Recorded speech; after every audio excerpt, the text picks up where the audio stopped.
morning, good afternoon, or good evening, depending on the time you tune into this. I'm your host, Imran Abubakar, and this is another episode of the Blue Takes Podcast. I wanted to mix it up real quick. I've been covering a lot of social justice issues, but I just wanted to make this like a fun, episode. We're just going to talk about basketball, just chop it up. I have a special guest here with me. You want to introduce yourself, man? What's up? My name's Bilal Anwar. Go by Halal Bilal. And yeah, I can't wait to talk about the NBA. It goes along with social justice too. Because the whole point of the bubble is like to make sure that everybody knows Black Lives Matter. If y'all been watching the games, you guys know in the back of the court, they have Black Lives Matter. Every single team's been supporting it. Well, I had it, the Toronto Raptors, the last year's champions, on their bus on the way, and Black Lives Matter, So, along with the social justice part, the NBA goes along with it. Just to put them on real quick, bro, how did we meet? Oh, how did we? We met when we went on that pilgrimage last year, whenever we went to Medina in Mecca back in Saudi. For my non-Muslim viewers or listeners, when he said pilgrimage, the way me and Bilal met, we met on like this religious experience, religious pilgrimage, and that's pretty much how we, we became good friends, and we just been chopping it up ever since. Yeah, it's been a good time, alhamdulillah. Alhamdulillah, bro. So, bro, this bubble, man. Like, you've actually been watching this? Yeah, I've been watching the vlogs too. Like, I don't know if you've seen, but like people like the 76ers got Matisse Thybulle, JaVale McGee from the Lakers. I did watch JaVale's, bro. It's a dope vlog series. No, it's like dope because as like a fan, we just don't want to experience a game. We want to experience a lifestyle too, And like as most people have been saying, like Alvin Gentry, coach of the Pelicans, I've just been talking about like it's like a big ass AAU tournament. Oh, for sure. I get what you're saying. Yeah, it's like a really big AAU tournament, Like, for a bunch of these players, that's, like, the whole fun of it, too. Like, some of them were just like, we want to, like, after the horrific murdering of George Floyd, most NBA players didn't want to come back to the bubble because they're like, Black people got this power and this, like, motivation to change. There's stuff to be done. Yeah, sure. There's stuff to be done, and it's been, like, 400 years. It's still being need to be done. And the NBA players didn't want to, like, go to the bubble and, like, take away from that. But the way that the NBA bubble has been set up, though, it's been amazing. Like, as I said in the intro, Black Lives Matter is, like, the main point. Like, if you watch the games, before every single game, they have the Black Lives Matter commercial every single time, which highlights, like, Giannis at a protest, Malcolm Brogdon, and a bunch of other people at protest, too. Yo, I really been messing with the jerseys, bro. Like, they got, like, these really, like just dope-ass messages on the back. But, to be honest, I can imagine, like, some players, like, feeling, like, at first, I don't necessarily think now, but some players might have felt guilty just going back immediately playing basketball. Like, especially as, like, Black folks. Like, I still got to do stuff. I know that, Kyrie was on that wave. Bro, it was nuts, man. Yeah, no, if for the people who don't watch basketball, if you guys don't know what we're talking about, on the jerseys of the players, it's usually just like the name and a number. But now, this year in the bubble, which is pretty amazing that the NBA allowed them to do that, is that they can put a message too. So some jerseys say Black Lives Matter with the number and the name. Some say equality, some say reform. So it's a really special way to, like, the NBA to show, like, hey, look, we care about Black Lives Matter too, At the end of the day, we know there's a problem and that we're trying to make it right as our part too. And it's like, I don't know if you've seen, but the other day, all, like, the NBA, like, teams, all 30 of them, they're all contributing $10 million each just so, like, it's like a $300 million deal so that more Black schools can get reformed and everything so that they're not, like, underprivileged like they usually are. I didn't even know that. I did not even know that. I will ask this question, though. I don't know, it might strike a nerve with some people. Do you actually think the bubble, like, basketball in the bubble is actually more interesting? Oh, no, it's taking it, like, bro, we've had TJ Warren, Devin Booker, everybody's just been popping off. And, like, the thing is, if you don't play basketball, you won't really get this. But, like, if you play in an NBA arena, like, your field of view is so different, right? Because, like, there's, like, this behind the basket, there's, like, media folks and everything. It's like your perspective of the basket is way different.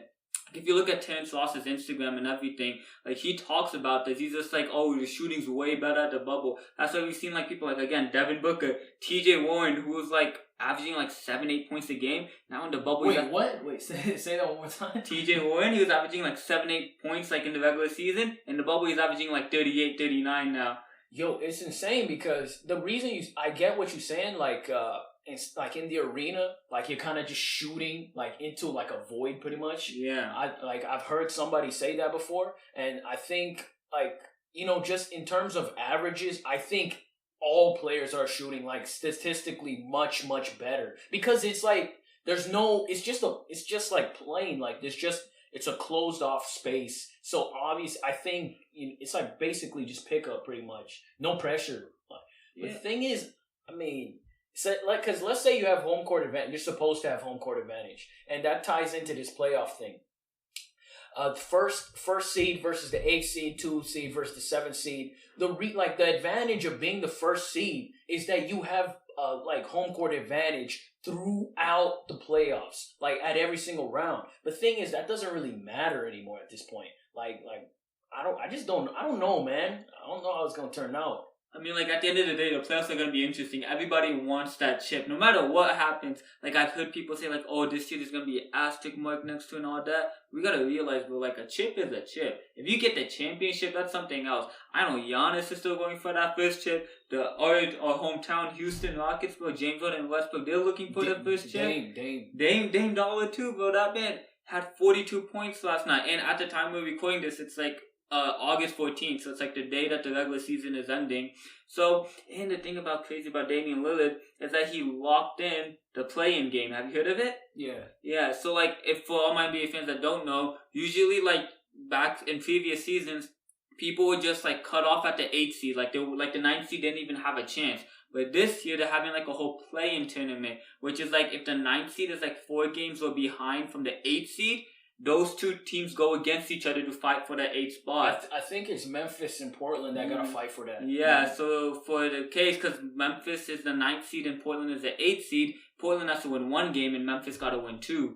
So, if Memphis wins game 1 and Portland wins game 2, then we just got a game 7 before the playoffs even start, you know? Like, that's crazy, like, to even think about with, like, this entertainment of the bubble. Yo, I hope he get the job done, bro. I like Ja. I really do. As much as I love Ja, bro, Damian Lillard, bro, he has the Patrick Beverly and Paul George beef, if you've heard about it. Yeah, I heard about it. I heard about it. It's pretty fun. It's pretty fun. Yeah, so this season's already been interesting because, like, it's like, there was this one incident where Kyle Lowry and Aaron Gordon were going at each other, right? And Aaron Gordon was just like, yo, you're soft, you can't play correctly. And Kyle Lowry was just like, yo, my room number is 830 something, right? He's like, come to my room and talk to me. Because, like, the thing is, they're all in one space. It's not like they're, like, going back home or something, you know? He actually said that. Yeah, he's like, it was, like, all over NBA Twitter, bro. He's just like, yeah, come to my room and talk to me there. And, like, oh, and we're just like, yo, that's crazy. Because, like, you never see trash talk outside of the NBA arena. But these guys are all living in the same hotel and everything. There's only like 3 hotels that they're all staying at.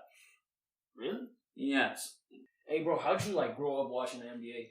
Well, my first ever NBA game, which I was super lucky because I actually met this player later on in my life.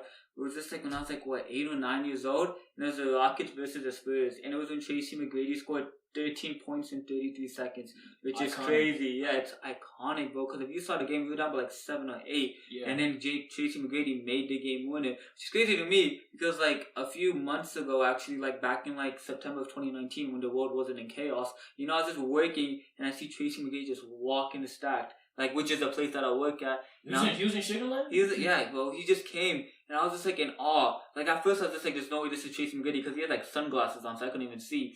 And then like his son came in and his son was wearing like a Tracy McGrady shirt. So I was like, oh yeah, it has to be him, bro. So I was like, yo, can I get a picture and everything? And you know, but like also along with that, Tracy McGrady then ripped a Mamba, Kobe Bryant, you know, still hurts everybody to this day. And actually in 10 days from what we're recording this is going to be Mamba Day, 8/24, August 24th. It's going to be It's going to be Kobe Bryant Day. So, you know, Kobe Bryant was also a big inspiration. As I'm recording this, I'm actually wearing my Kobe jersey, you know? He's literally wearing a Kobe Bryant jersey. Yeah, like Kobe Bryant's just mentality, the Mamba mentality is just a whole different level. And he's like the one player who inspired me. My first ever NBA game I ever went to was Kobe Bryant's last game against the Rockets too. Like Kobe Bryant has been like surrounding my NBA life. And at first I was just like, because like when you watch like a player, you like think of them like just making open shots. If you see Kobe highlights, bro, he's legit like there's like 2 people on him. He just pulls up, shoots heavily contested. Like that 100% smothered in 2K. You know, like Kobe Bryant just makes these shots. Like Kobe Bryant was a big inspiration to me, as with many other people, bro. And it's just like, you know, Kobe Hope you're doing well. You know, Bro, I'm not gonna lie, man. I became an NBA fan pretty late in life. No, not too late. I became an NBA fan like I want to say 2011. Like basically when what's his name?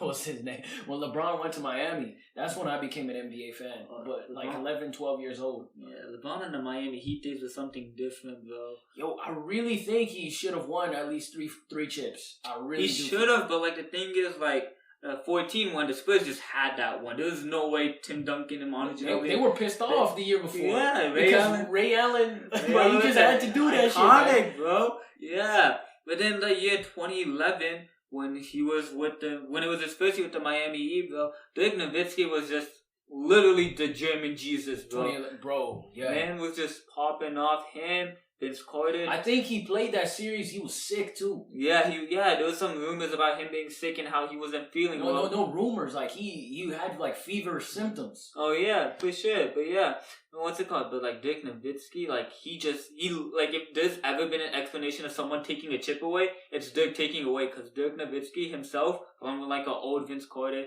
an old Jason Terry, almost old Tyson Chandler, going against prime LeBron. Almost prime D Wade and prime Chris Bosh. We also had an old Jason Kidd. Yeah. Oh yeah. You guys. Yeah. Dallas did. See, that's the thing. Like, there's never been a more simple scenario of taking a championship away from somebody than Dirk Nowitzki with the Heat. The way, like that was 2011. The way the 2011 Miami Heat just steamrolled through the whole NBA. People were like, "It's over. It's done. He's here. The big three. It's Miami's chip." And not even that, but it's crazy because like if you remember when LeBron signed with the Lakers, like what was it, 2 years ago now? Everybody's just like Lakers are winning the chip. There's no other player that you can say that about. Like if you say, oh, put Giannis on the Magic, you're not saying, oh, Magic are winning the chip anymore. But if you say LeBron put on the Magic, what are you gonna be like? People are gonna be like, what? Because LeBron's different, yo. Like LeBron. And this, I'm not trying to make MJ LeBron comparisons, but you put LeBron. LeBron's the only player. You put him on any team, they're contenders. They're literally I promised you, when you put MJ on the Wizards, no one was saying that. Oh, MJ's gonna lead them to a championship or whatever. You know, no one was saying that because I know because my dad was telling me. It's just like, bro, when MJ joined the Wizards, everybody in the NBA just knew that. Like, look, the NBA MJ's just making money now. He's done. You know, he's just like making his bag. He's gonna. He actually, I think like one of his seasons with the Wizards, he just donated his entire salary. Yeah, he just gave it away. Yeah, because I mean, the thing is, the most he's ever scored in a Wizards game was actually against Kobe, and he scored 40 points. And he was what, 40? Yeah, he was like 37, 38 at the time. Yeah, about to be 40. Damn near, bro. Yeah. Yo, Kobe, man. It's just no way to bring this topic up without feeling some type of way. Like usually when someone influential dies or passes on, I don't really ever feel like, it sounds messed up to say, but I don't really ever feel something. I admire the work they've done. I admire who they were as a person, what they've contributed to society, but I don't necessarily feel grief. I want to say Kobe's the first person, like in terms of celebrity, that I've actually felt grief and shed tears for. Yeah, there's no way you can bring up Kobe without even having a tear in your eye, just feeling some sad, bro. Cause the thing is Kobe's just it's the most perfect mentality that you could ever have, bro. He doesn't care what anybody says about him, and he's always grinding. If you see his life, first he was underdrafted. He should no one actually took Kobe seriously. That's why the Hornets traded him on draft day. The Lakers took a chance on him.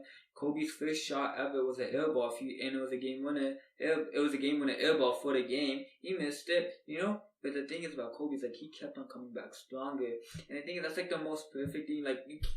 Mamba mentality is the most perfect mentality anybody could ever ask for. Man went from grinding from basketball. When he was done with basketball, he grinded his he wanted to write a book. He wrote Mamba mentality. He wrote a bunch of coaching. He wrote other books too. And then he also grinded with movies and stuff, and he got an Oscar. He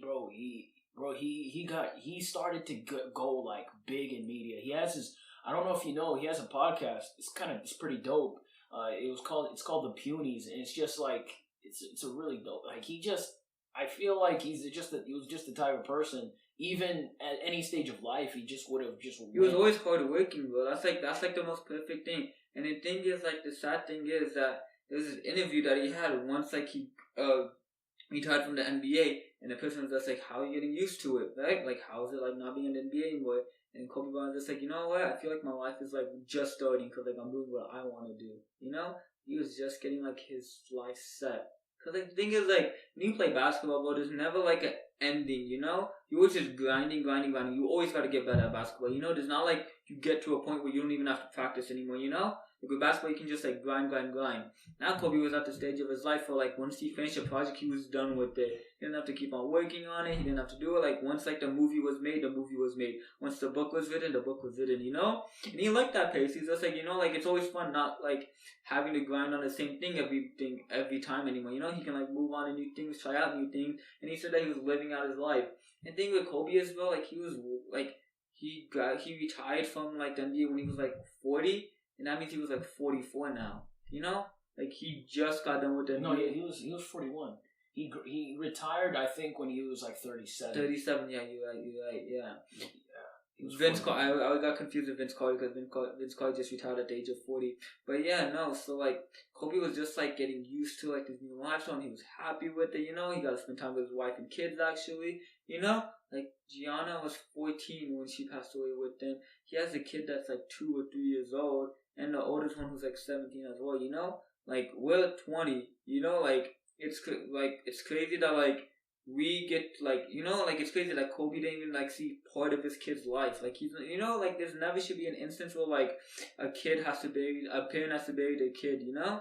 But like unfortunately that's just what happened. And the thing is with Kobe, like you just like can't like he didn't do it on himself, you know. Like when these rappers die and everything, you know, like it's sad, but like it's somewhat self-inflicted, so you don't feel as bad about it as we should. But with Kobe, like I wouldn't say it's so self-implicated because there are like extenuating circumstances we have no idea about. We have no idea what's going on. But I will say like I do feel bad when someone like that does pass away. But in this instance, it's the most horrific. It hurts you. Yeah, it hurts you. It just hurts you more. Yeah, because like when you think about it, bro, like because you knew what he stood for. Oh yeah, that too. But like. We like you know, like Kobe Bryant was just like on his way to another basketball game. You know, it's unfortunate. I do want to shift the conversation a bit. I want to say, I mean, when you're playing basketball, when you get drafted, I don't know, 18, 19 years old, and like you're essentially, you know, committing 20 years of your life to this career. It's extremely hard to really grow, and like it's hard to not lose perspective because you're essentially growing into adulthood when the last 20 years of your life has just been basketball. It's so easy to forget that the world exists pretty much. Oh yeah, no, like Kobe was like once Kobe got out of the league, he understood that. No, the main thing he advocated for was like, you know, women's basketball. Like Kobe Bryant was the most like genuine like WNBA fan. There's no other NBA player who loved the WNBA as much as Kobe Bryant did. He loved watching like the NBA sport because the thing is he knew that wasn't getting as much attention as it should. You know, like Kobe loved like people because like the thing is like. If like women be grinding for the WNBA, but they barely get seen, you know. And Kobe, like he knew how that felt because like if you see his high school numbers, you'd be like, yo, this guy should have been like at least drafted a little bit above 13. But Kobe was looked down upon, and no one really took Kobe seriously. And then you know, because he was just another kid going out from high school, but then look what his career became. The thing is, it took him a while. So he got drafted 96. Yes. I want to say he didn't actually start to like. So we knew he was talented, but when he started to really show himself, I think it was in 99. Yeah, the first year of the chip, you know, they won 2000, 2001, and 2002. So like we really saw who Kobe was, like 97, 98, because they were almost close to making it, you know. And the thing is, like people really don't appreciate going 15-1 in the playoffs. You know, the whole playoffs they only lost one game. That's insane, you know? Like, to go to a whole playoff sweeping, and only losing one game. Like, I think, did the Warriors break that record? They went 16-1. Yeah, in 2016. That's... No, 2017. In 2017? Yeah. It wasn't the 17th. 2016 was the year that LeBron won the chip, the 3-1 comeback. No, I'm talking about in the playoffs though, not the finals. I'm talking about postseason. No, that was still 17. 17, still 2017. Yeah, 16-1. Because the Warriors, that was the year that 2016 was the year that the Rockets took them back one game, and then so did the other team. It was the year that OKC took them to 7 games too, when Golden State came back 3-1. It was, wasn't it? Yeah. So 2017, which was crazy because people really thought that it was gonna be a 16-0, like because the Warriors swept every single team that year. They swept. Who did they sweep in 2017? I believe it was the Rockets at one point. It was 2 other teams. I can't remember, but it was crazy because the thing is, like back then, like to get like the first 2 rounds would be 3 games each, and then the other 2 rounds would be 4 games each. So that'd be like you have to win 15 games. But now it's 16 games, so like you have to win 16. So the fact that the Warriors even won 16-1 is still insane, you know? And the only person who gave them the losses for the Lakers was Allen Iverson, which is heavily unappreciated because he took down prime Shaq and prime Kobe. He stole the game. He stole the game, but like that. And like if we really want to talk about it, I mean, 76ers probably shouldn't have been there, but AI just willed them there. Yeah, AI is like back, bro. Like he had to carry the whole team, you know? Because like the thing is, like AI, who's the next player that you know on that team? Dikembe, I think. And then after that, aside from those two, bro, I don't know. Yeah, I don't know. And the thing is, Dikembe is not an offensive player; he's a defensive player. Yeah. So Allen Iverson had to go deep into his back to first get him to the finals, and B, win a game against prime Shaq and prime Kobe. He won MVP that season. Yeah, right? that too. And then the next year with 2017, the only person who gave them the loss was LeBron James and the Cavs. And the thing is, I feel like we never got a true Cavs and Warriors dynasty like rivalry, you know? Because like 2015 Warriors won, 2016 the Cavs won, so 2017 was just gonna be like, okay, is this gonna be a rivalry? Or is this just gonna be like, was this just like a 2-year thing? But then Kevin Durant joined the team and just completely screwed it up. I do think, as much, I'm not going to take away anything from the 2015 championship of the Warriors, but the thing is, no Kyrie, no Kevin Love, JR, I think he was struggling with injuries. It was just, and they still, it still took, 6 games? Yeah. And I mean, I don't know, I like to talk hypotheticals sometime, like, but if we had, like, a fully healthy Cavs team, I don't know, man. It might have been different. You really don't, because the thing is, like, LeBron was averaging 40 points, triple-double. He was averaging a triple-double with 40 points a game. And the funny thing was, they credited Iguodala for stopping LeBron. I'm like, bro, LeBron averaging triple-double. What exactly did he stop? Yeah. You know what I'm saying? He might have been like a fly, like an annoying fly, but like, what did he stop? He averaged a 40-point triple-double the whole series. Steph was robbed of a Finals MVP that year, literally. Like the thing is, like for 2017 and 2018, by all means, KD deserves those MVPs. Oh, for sure. Final MVPs. But 2015, like, I really don't think Iguodala was Finals MVP. If you were to give it to somebody, make it to somebody who was actually carrying the team, which is Steph.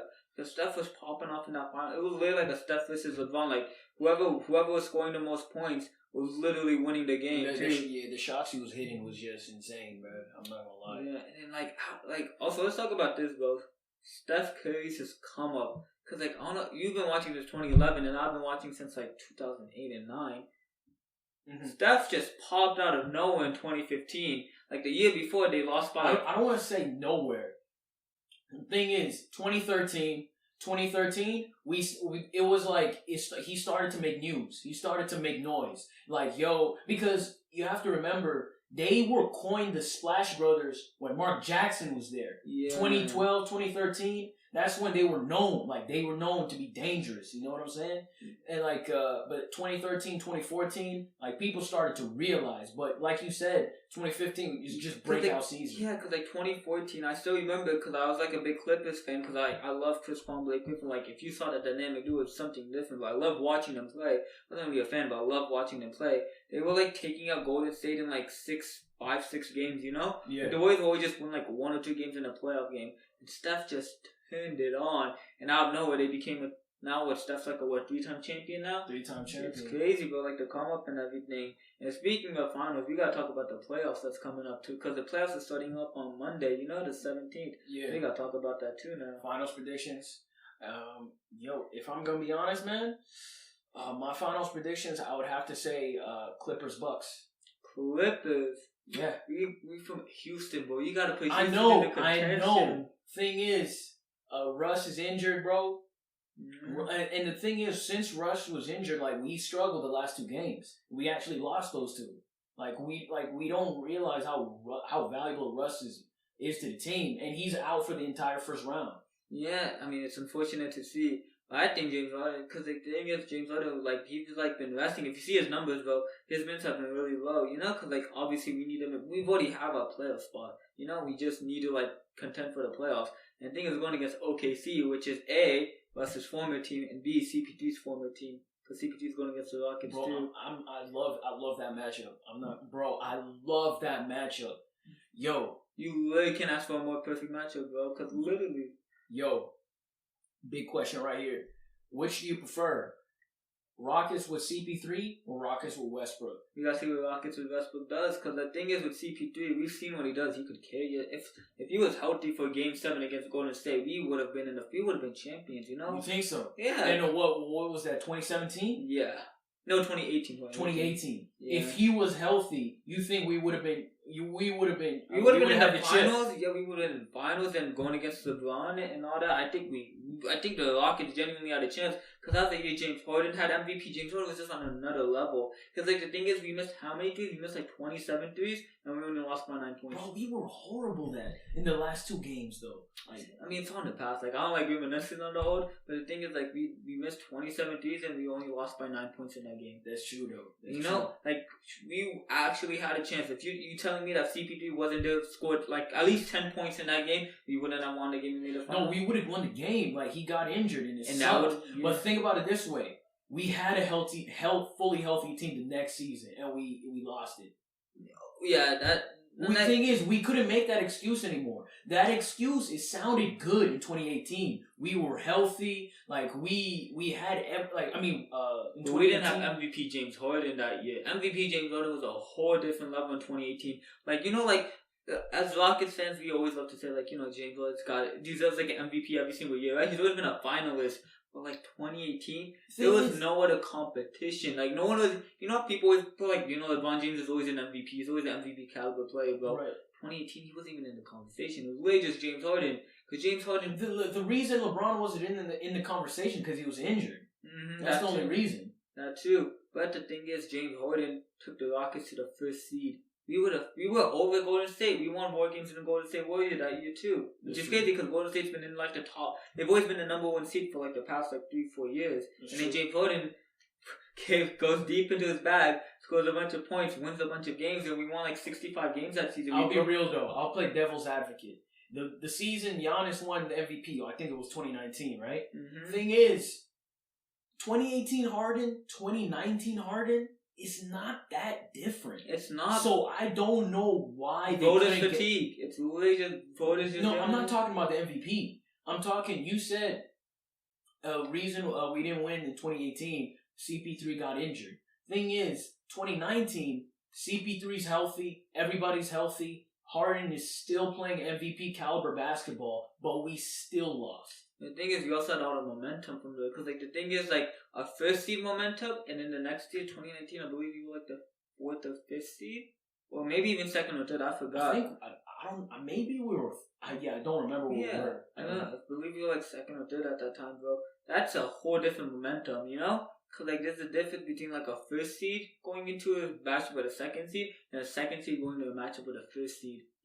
The first seed just title on its own. It carries so much momentum into the playoffs. And it's home court advantage too. It's easy for the Rockets to play in the home court because if you look at the games for the Rockets, every single home game that was played, whoever was home was winning. Except in 2019 when that was the complete opposite. We couldn't win a game at home.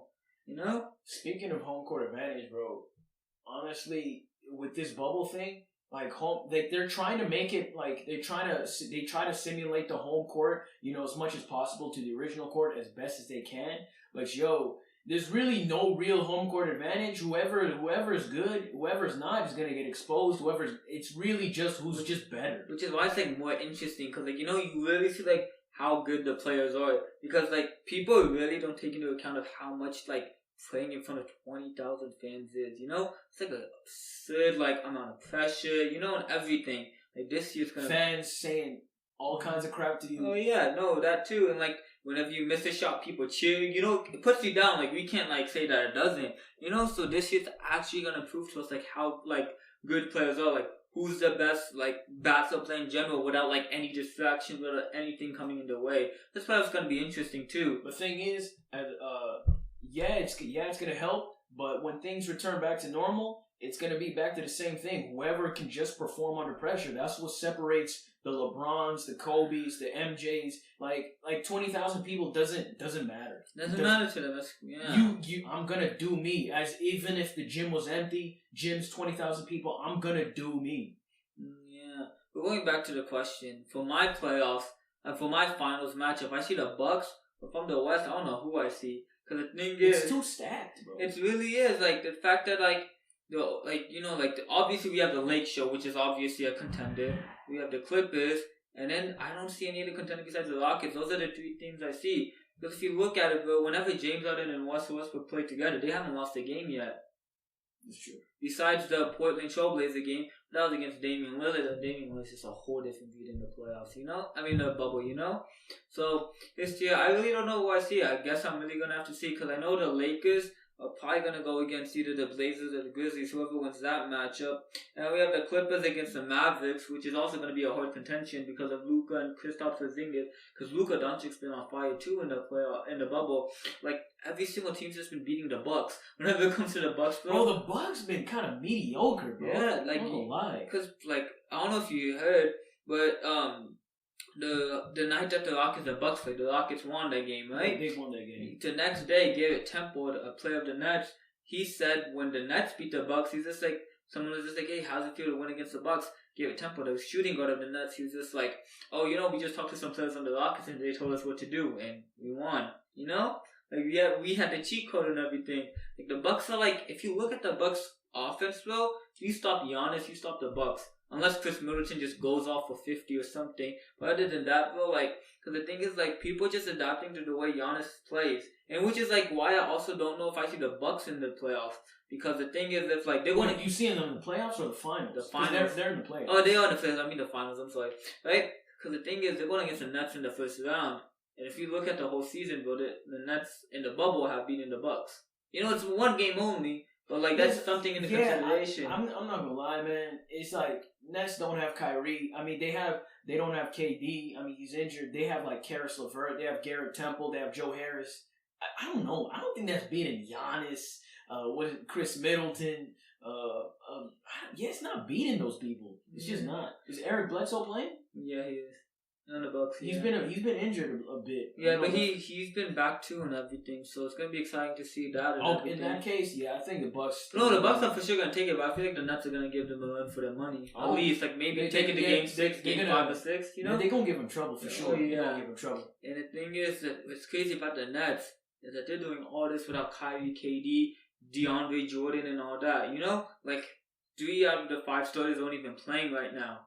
So this Nets team is... DeAndre Jordan's not playing. Yeah. Bro, you got your 3 best players are not playing. And the thing, they're doing this much damage. I'm not gonna lie. I was watching Portland versus Nets. I watched the whole game. I was looking at the Nets lineup. I'm like, yo, who are these people? Yeah, literally. And like the thing is, like the Nets are already in the playoffs. The thing I was thinking, was like, why are the Nets trying so hard? That game, they lost by 1. They lost by 1, and they had a chance for the game winner too. Like that's just crazy, And like the thing is, like we gotta realize, bro, like literally messing like I feel like next year we're really gonna be like, okay, who do we see in the finals? The Nets are gonna be like the number 1 choice. Kyrie, KD, and DeAndre Jordan, along with Spencer Dinwiddie. If KD is the same KD, of course. Oh yeah, for sure. You always gotta take a true injuries, but that's the reason D Rose wasn't the same afterwards, and it still hurts most of the defense to this day. Because D Rose is the youngest MVP with the ACL injury, bro. You don't come back the same. Like it's really hard to come back the same. That's what got Kobe out in 2014 too. Once Kobe got injured with the ACL injury in 2014, it wasn't the same anymore, And it's was that ACL or was it Achilles? It's the same thing. No, Achilles is not the same thing. Oh, yeah, you're right. Achilles is like... I've been quarantined for way too long. I forgot It's everything. all good, bro. It's all good. Yeah. Probably sound like a really dumb... No, Achilles is way, way worse. Oh, yeah. No, I believe Kobe was the Achilles, but ACL, Achilles, like, they just sound the same. Yeah. They have It confuses people for sure. No, but... So it's crazy to see, like, you know, like... If KD, Kyrie... Because KD's been... If you see him, like, warming up and stuff, that man's still a bucket. He looks good. He looks really good, you know? Like, he's still easing his way back into everything, which, like, you know, he's, like, healthy right now. The only reason he's not playing in the bubble is because he wants to make sure that he actually, like, doesn't get injured again and everything, you know? For sure. So, like, but he looks really good. Yo, Nets gonna be scary, man. Nets are gonna be, like, everybody knew the Nets were gonna be scary after, like, the 2019 free agency. Wow, that's crazy. I'm just thinking of the lineup.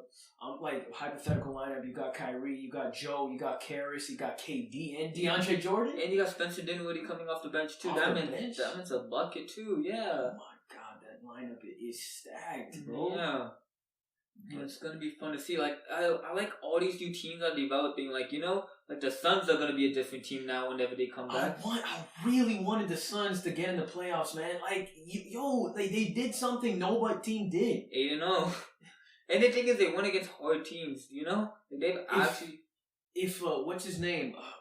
What is his name? DeAndre Ayton, right? Yeah. If he wasn't suspended, they would have actually had a chance at the playoffs because he got suspended for like 25 games. Yeah, he got suspended. I think that's like what 3-4 months. Yeah, like 3-4 months without like your solid big man, bro. Because I do think there would have been maybe the 6th seed, man. Oh yeah, no, for sure. And the thing is, like, I feel like the way we were talking about the play-in tournament, that's gonna change. Because that only deals with the 8th and 9th seed. But if you look at it, the Spurs and the Grizzlies have the same record. They're both the 10th and 9th seed. They both have the same record too. So I feel like next year, whenever like we talk about playoffs again, we're gonna be talking about like a new play-in tournament, which is like any team that was 4 games close to being the 8th seed, they all get into that play-in tournament. Because right now it's only the 8th and 9th seed. Yeah, but the Spurs, they just got eliminated. The Spurs also have the same record too. Like but they if you go like on the standings, like on the standing list, like it has like an O next to it. Like they just like. No one has a chance anymore. Like the playoffs are set now. Besides the 8th seed for the West, which is going to be decided on Saturday the 15th. So Memphis and Portland's going to play each other. Yeah. We got. I don't know. Because like the thing is like Portland and Memphis haven't had like a regular season game with each other, so we don't know how each team is gonna go against each other in the bubble. We got the Damian Lillard versus John Morant matchup, and the thing that sucks for the Grizzlies is they don't even have Jaren Jackson Jr., who's like the second best player on the team. Yo, he was killing it in the bubble. What? He was killing it before the bubble too. He was killing it in the regular NBA season too. Well, he got injured? Yeah, he's out for the season. He had a knee. He's out for the. Yeah, I do remember seeing that. Yeah. Yeah, in that case, yeah, I think it's done. I think it's a point. Like if it was Jaren Jackson Jr., because the thing is like Memphis didn't lose any games.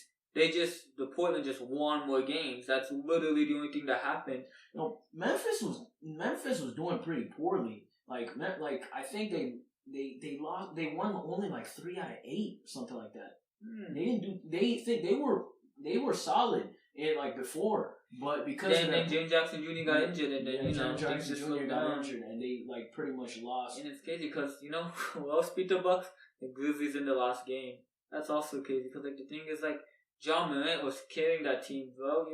Like John Morant is a future I'm calling it now a future Hall of Famer, bro. One of the best rookies I've seen. His like work ethic is so different, bro. Like against the Rockets, bro, this hurts me a lot. Like James Harden left him open for 3, and it was like a deep 3. John Morant shot it, made it, looked back, and he said, "Tell that mother effer about me, bro." Ever since then, I was just like, "Yeah, this guy's like he's different. He's different. Yeah, it's crazy because like you don't see rookies with that much confidence, bro. But also shout out to the Grizzlies. They gave John Morant like the perfect they laid were like. This is your team, you control it. And John Morant's done just that. He's took them above and beyond. Because if you look at it, bro, ever since Marc Gasol, Zach Randolph, Mike Conley, they all left, bro, Grizzlies weren't looking at too good of a start. We thought they were going to be the next Chicago Bulls. But then they got John Morant. John Morant's just been carrying that team. Along with Dylan Brooks and Jonas Valanciunas and everything. I mean, what was Memphis? Yeah, they were not the best decision makers the past 5 years. I mean, especially giving that man Chandler Parsons $100 million. Yeah. I mean, to sit on the bench. But no, they did good this time, bro. They're solid young core with Dylan Brooks, Ja Morant, Jaren Jackson Jr., bro, solid core. I feel like just Bubble's giving them all like the most perfect opportunity to like showcase themselves, you know? Yeah. Because like the number one thing transitioning from college to like high school, college, and NBA is the crowd, you know? At first you go from like 50, 60 people at your games, and you go like maybe like 1,000, 2,000, 3,000 people to the game, and then from that to like 20,000 people watching, you know? It's like that crazy transition. So we never really got to see like we never really see rookies like pop off this first season like usually. Yo, can I just mention something real quick?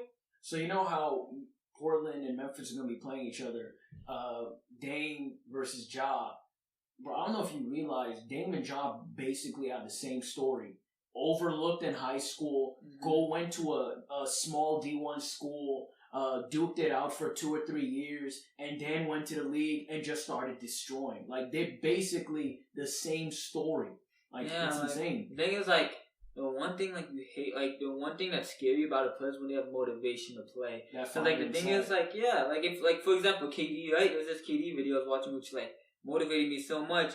It's, like, the reason, like whenever you see KD, like, do before a game, it's like he looks at his jersey back in OKC 35 was like resembling a coach of his old, one of his old coaches that died like recently. Then he looks up at the sky and he's like, I'm doing this for you. And you know, KD, whenever he makes a shot, he just doesn't talk. He just like lets his game do the talking, you know? Just crazy. The craziest thing you can never like see from an NBA player is like motivation to play that's not winning the game. You know, they have some second-hand motivation like Damian Lillard, Ja Morant, bro. It's crazy, you know? When you're overlooked for so long, like, and then when you finally have that opportunity to show, you just want to prove everybody wrong. Oh yeah, no, yeah, for sure. You gotta like put the dollars into place, bro. Literally, like that's like the best feeling in the world. Is like, you know, like, hey, put the dollars into place. Like, you know, like I am who I am. Like, for example, like again with the James Harden, like James Harden was doubting Ja Morant. Ja Morant's like, yo, tell them what else about me, bro. Like, you know, it's crazy, but yeah. How do you think James felt about that? I don't know, bro. I just know that the Rockets won every single game after that. Oh, that's all I'm saying, bro. That's all I know.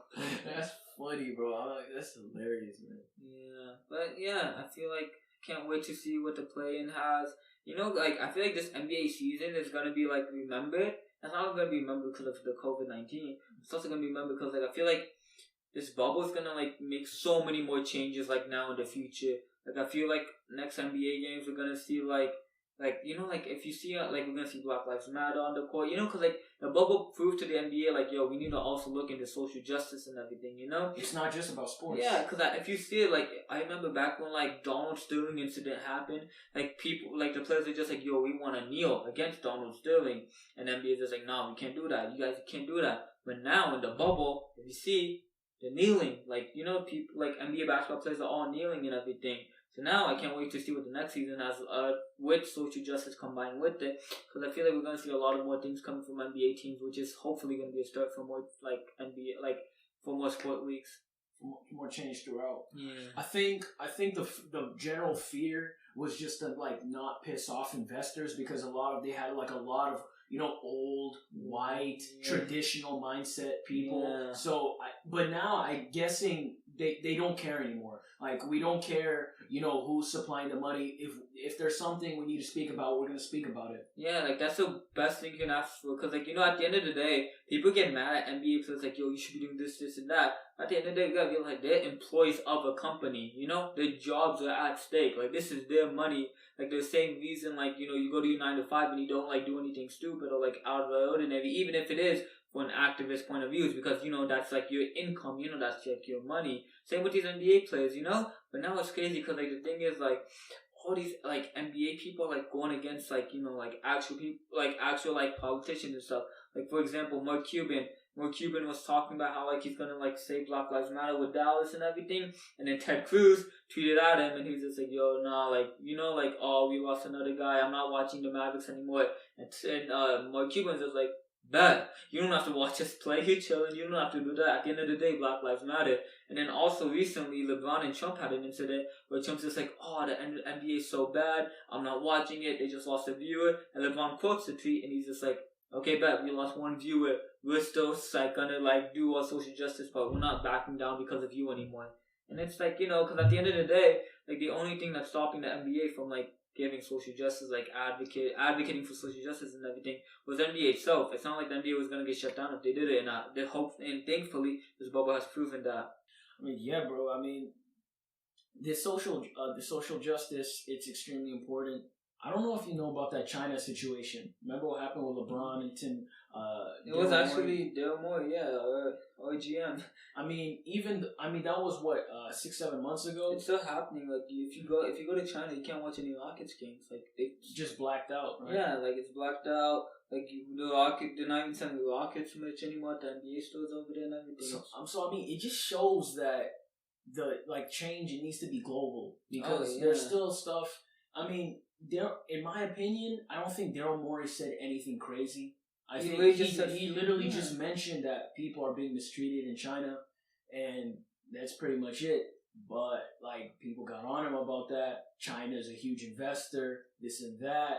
So I mean, I'm glad that we're doing we're bringing up this conversation in the U.S., and hopefully it just translates globally, man. Yeah, because like the thing is, like, like it's like the thing, bro. You can't like reach for the moon if you don't get off the ground, That's true. Which is what I think is gonna happen with the NBA now, because like now that they tested that like social justice is working and the NBA is still making their profit, Like at the end of the day, like like the NBA is gonna be like, okay, like we want to advocate for the players now. Because the reason like half of these players are sitting out, like Kyrie, A.V. Bradley, and all that, is because they still want to spread that message, like, Black Lives Matter. It's unfortunate that we even have to like make that message clear to people, but at the end of the day, it is for like a good reason. And with the social justice like pact, like it's like crazy because like like if I don't know if you guys watch Matisse Tybau's vlog, but like they had like a whole he's the guard for the 76ers. Okay. He had a whole like meeting with like Tobias Harris, Kyle O'Quinn, and like the 76ers like public relations, and they're all talking about like, yo, what can we do in this bubble to make like people aware of our message?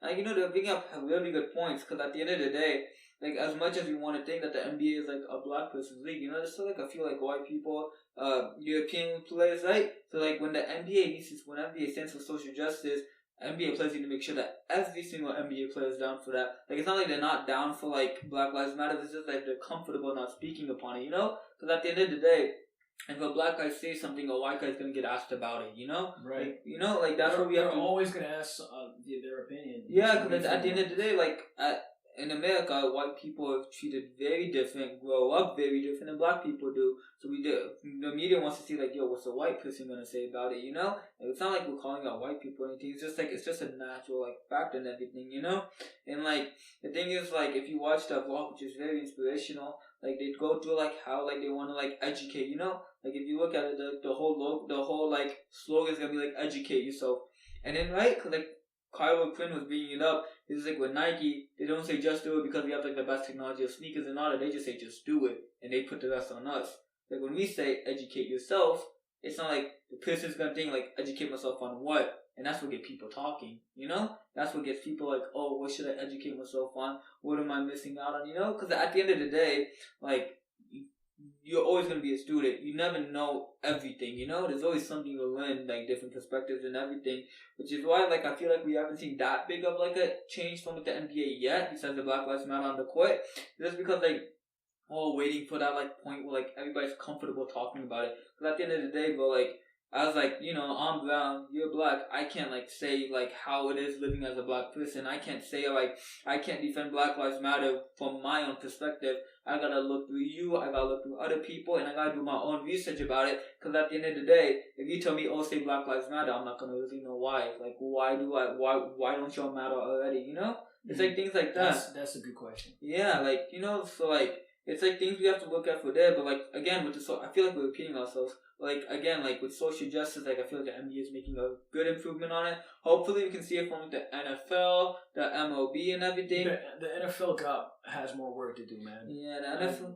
I don't want to say I've been disappointed with their progress, but they're not on the NBA's level in terms of bringing awareness yet. Yeah, and the thing is with the NFL, like the thing is with other sports teams too, like with COVID-19, but they're not even gonna probably have a season. Yeah. Because shout out to the NBA for this though. Like the NBA is like the prime example of like how sports should work with a pandemic. It's like a bubble, which is crazy because like that's like what every scientist is advocating for at the beginning. Like you can make a bubble inside your home, leave if necessary, wear a mask and do that, and COVID should be going thing. Like, cause like if you look at it, no one in the NBA bubble has COVID, literally. Yeah. And like they get tested like it's been from like July 15th. And so it's August 14th. It's about to be a month, bro. A whole month of COVID free, bro. Mm-hmm. You know how insane that is? Yeah. Like, that's crazy to think about. Like, if I lived a month COVID free without anything, I'd be like traveling the world and everything, Like, I'd be like having fun and everything. But like, the NFL is just like going against the bubble. MLB had to get shut down again. Thing is, the reason why it's so successful with the NBA is because it just works. I just don't think you can have multiple fields, with that. It's just not practical.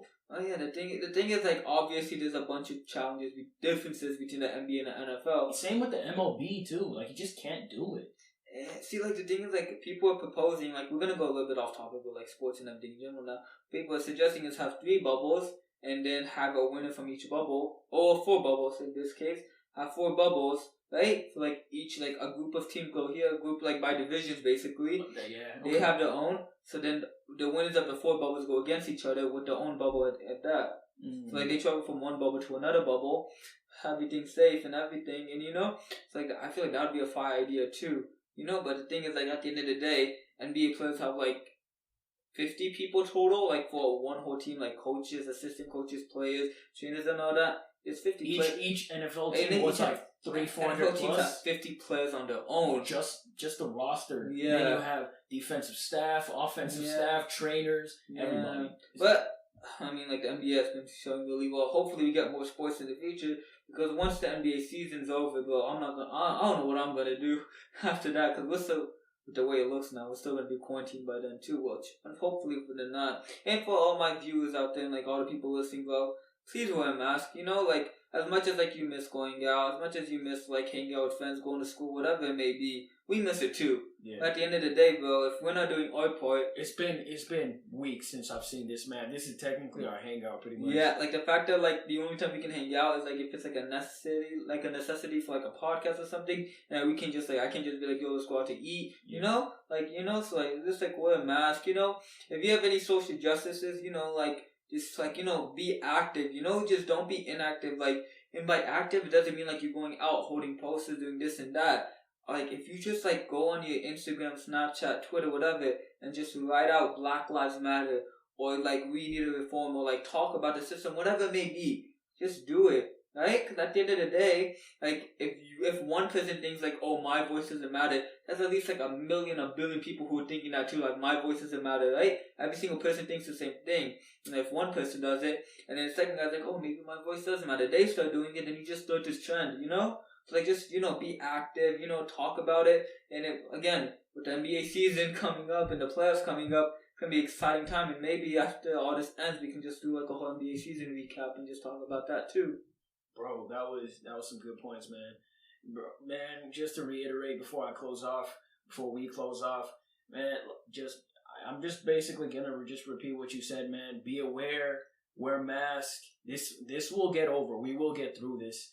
But, times like this, we've been able to foster, good conversation, good productive conversation, and facilitate change, hopefully. And hopefully that will continue onwards and just better society in general. And yeah, if you guys like these NBA podcasts, please let us know. We have Imran, we have his Twitter, I'll let him say it in a bit. But yeah, at the end of the day, like, if you guys want to see more of this, if you guys want to, like, interact with us, maybe, like, once this whole quarantine stuff ends, we can do, like, some, like, we can have, like, a quick Q&A and everything, And if you guys love me, let me know. Like, I'd be more than happy to come back on the show and everything, Oh, we can always talk about NBA, we can always do this and that. Talk about life, whatever. Yeah, we can talk about anything, So, yeah, just if, like, as we wrap it up, just, like, just remember, wear a mask, please please be safe. You know, like at the end of the day, I promise you that party, that hangout, whatever's, I'm worth it. Like with us too, like the moment I walked inside the man's house, bro, hand sanitizer on deck, you know, like just please remain safe, yo. We just want to make sure that we get all of this over with quickly. And you know, like at the end of the day, we have a voice, so that's what we're saying this, you know? And just make sure that you guys know that you have a voice, no matter how small you think it is. Some voice is better than no voice at all, you know? Just make sure you're doing that. And from me, hello, Bilal. That's it. I'm Imran Abu Bakr. You know, that's our send off. And take care.